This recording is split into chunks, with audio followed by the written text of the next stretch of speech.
नमस्कार मेरे प्यारे प्यारे बच्चों। तो एक मेंस का पॉलिटिकल साइंस ऑप्शनल का एक बहुत ही सुंदर सवाल है जिसको हम देखने की कोशिश कर रहे हैं,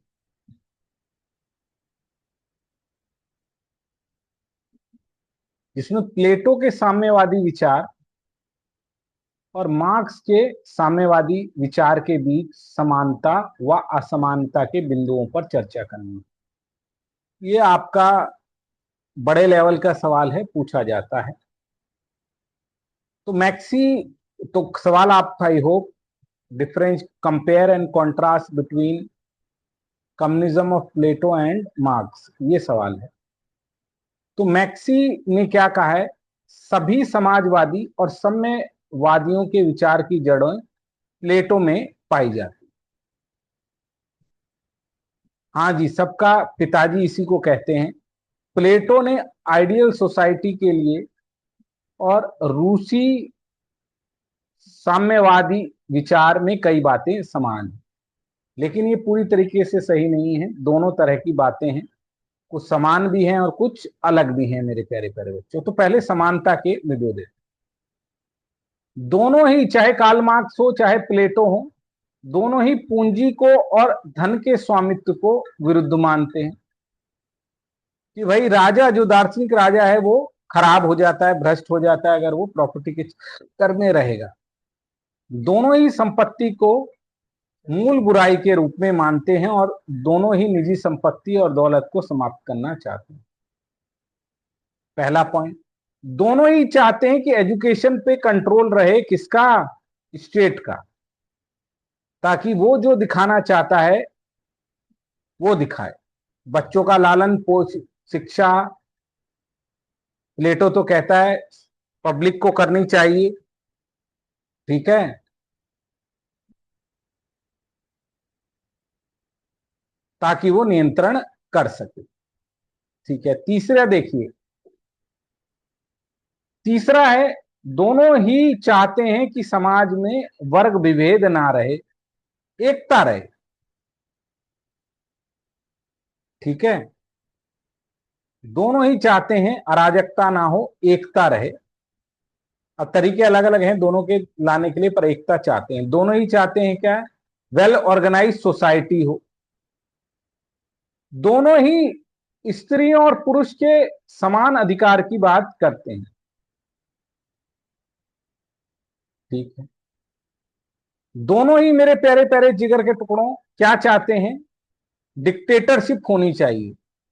प्लेटो मानता है फिलोसफर किंग की होनी चाहिए, और कार्ल मार्क्स मानता है किसकी? श्रमिकों की। पर दोनों ही क्या मानते हैं बेटा? अधिनायकवाद होना चाहिए। दार्शनिक राजा जो कि बहुत ही पढ़ा लिखा है, विवेकशील है, वो जो कुछ भी कह रहा है सब लोगों को उसकी बात मान लेनी चाहिए।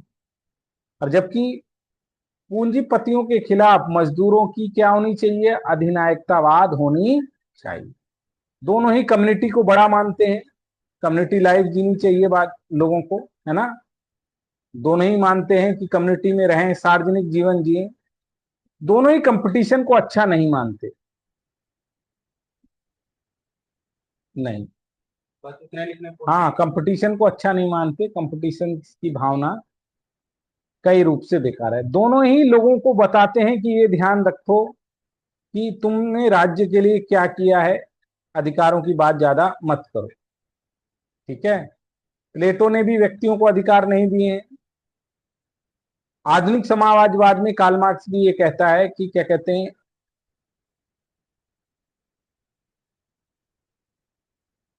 कि राज्य के लिए करो, कम्युनिटी के लिए करो, निजी संपत्ति के बारे में मत पूछो।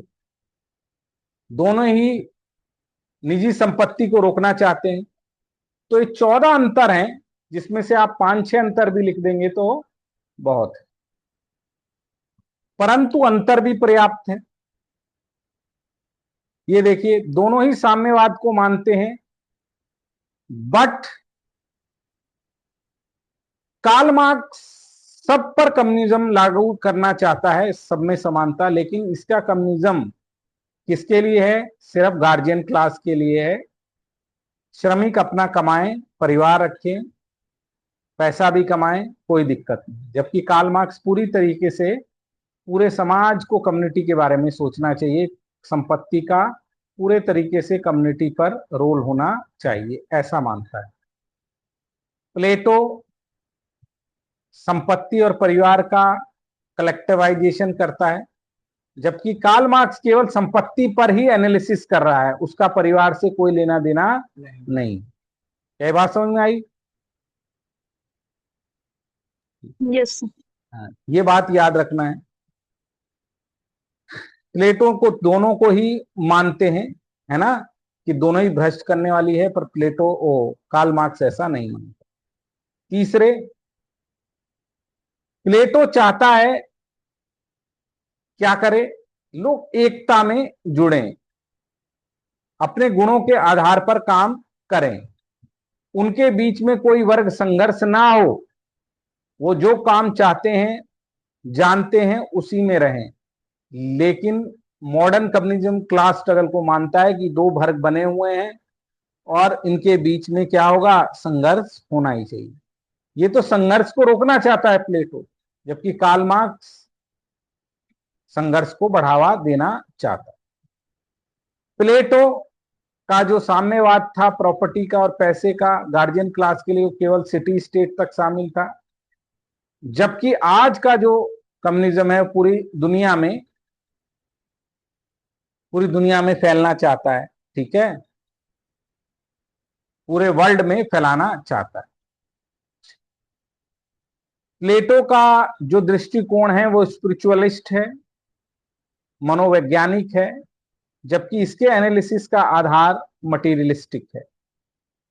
वो कहता है मन के अंदर न्याय आएगा तब सभी लोग कम्युनिज्म को मानेंगे, गार्जियन क्लास करेंगे, अपने गुणों के हिसाब से काम करेंगे, जबकि कार्ल मार्क्स भौतिकता आधार पर सारी चीजें करा रहा है। ठीक है, अब प्लेटो राजनीतिक रूप से साम्यवाद की बात करता है, पॉलिटिकल रूप से, और ये आर्थिक रूप से बात करता है। तो मेरे प्यारे प्यारे जिगर के टुकड़ों, जो प्लेटो का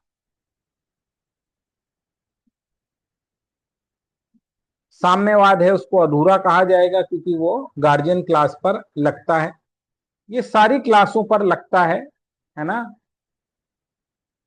तो प्लस प्लेटो किसको मानता है, उच्च क्लास तक ही लगना चाहिए, गार्जियन क्लास तक ही, जबकि ये सभी पर मानता है। ठीक है, दोनों की दोनों की जस्टिस की भी संकल्पना में अंतर है ना। उसका जस्टिस है लोग अपने अपने काम करें, जबकि इसका जस्टिस है कि पूंजीपति वर्ग को हटाकर फेंककर एक साम्यवादी व्यवस्था को लाया जाए। तो काफी अंतर है मेरे प्यारे प्यारे जिगर के टुकड़ों। जो पाथ है प्लेटो का वो पीसफुल पाथ है, स्थिरता लाने वाला पास है, पाथ है, आत्मनियंत्रण लाने वाला पास है, जबकि इसका हिंसक है मेरे प्यारे प्यारे जिगर। एक रिफॉर्म करना चाहता है प्लेटो अपनी सोसाइटी में, जबकि ये चाहता है कि क्रांति आए, एक क्रांति रोकना चाहता है, एक क्रांति आए। तो ये 18 पॉइंट है, एक का अपने नेशन तक है, एक का पूरी दुनिया में फैलाने तक है। तो बहुत सारे पॉइंट मैंने छोड़ दिए क्योंकि आपको जरूरत नहीं पड़ेगी उनकी, पर एक अच्छा आंसर आप इससे लिख सकते हैं। ऐसे बनाइएगा, यहाँ मार्क्स लिखिएगा, यहाँ प्लेटो लिखिएगा पहले, यहाँ कार्ल मार्क्स, और यहाँ उनके एनालिसिस 1 2 3, इसने क्या कहा, इसने क्या कहा, इसने क्या कहा। सर ये तो अंतर लिख जाएंगे, तो सिमिलरिटी भी तो है। सिमिलैरिटी के लिए अलग बना लीजिएगा, सिमिलरिटी भी तो एक जैसे लिख ये सकते हाँ हैं। सिमिलैरिटी में ऐसे कर लीजिएगा, फिर डिसिमिलैरिटी में अलग कर लीजिएगा, 2 चार्ट भी बना सकते हैं, या सिमिलैरिटी को एक सर ये जगह। डॉक्यूमेंट डाल दीजिएगा। हाँ, ये डॉक्यूमेंट में डाल दूंगा, इसको आप अच्छे से पढ़िएगा, आपको बहुत फायदा होगा। तो करते रहिए मेरे प्यारे प्यारे बच्चों तैयारी, जिन भी लोगों को पॉलिटिकल साइंस में 300 मार्क्स बीए एमए में कर रहे हैं वो इस क्लासेस के साथ जोड़ सकते हैं। तो थैंक यू वेरी मच मेरे प्यारे प्यारे बच्चों, गॉड ब्लेस यू, बाय।